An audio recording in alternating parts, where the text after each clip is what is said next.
सांगली महापालिकेच्या स्थायी समाज कल्याण, महिला बालकल्याण आणि प्रभाग सभापती पदाच्या निवडी संपन्न.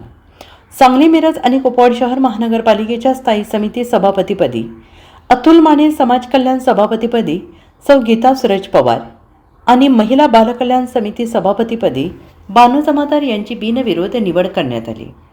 आज महापालिकेत पार पडलेल्या विशेष महासभेत सदरची निवड जाहीर झाली. निवडीनंतर नूतन सराव सभापतींचा आमदार सुधीरदादा गाडगीळ, युवा नेते पहिलवान पृथ्वीराज पवार, उद्योजक सिद्धार्थ गाडगीळ, सौ मंजिरी गाडगीळ यांच्या हस्ते सत्कार करण्यात आला. या निवडीनंतर स्थायी सभापती अतुल माने आणि समाज कल्याण सभापती गीता पवार यांनी आमदार सुधीरदादा गाडगीळ यांच्या उपस्थितीत पदभार स्वीकारला.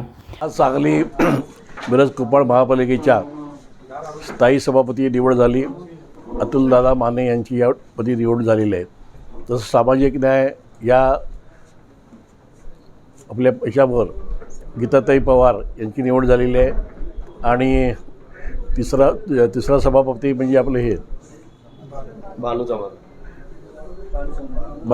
त्या हे आहे ना, जमादार महिला बालकल्याण जमादार वहिनी या मिरजेत ह्या झालेल्या आहेत. तसे चार प्रभागात समितीपैकी 2 प्रभाग आपल्या महिला झालेल्या आहेत. तर ह्या सगळ्यांना आज त्यांचा शुभेच्छा देऊन, त्यांचा सत्कार करून त्यांना पुढच्या कामासाठी शुभेच्छा देऊन मी आज या ठिकाणी महापालिकेचा तेवढ्यासाठी आलेलो आहे. Bureau report, SPN Marathi, Sangli.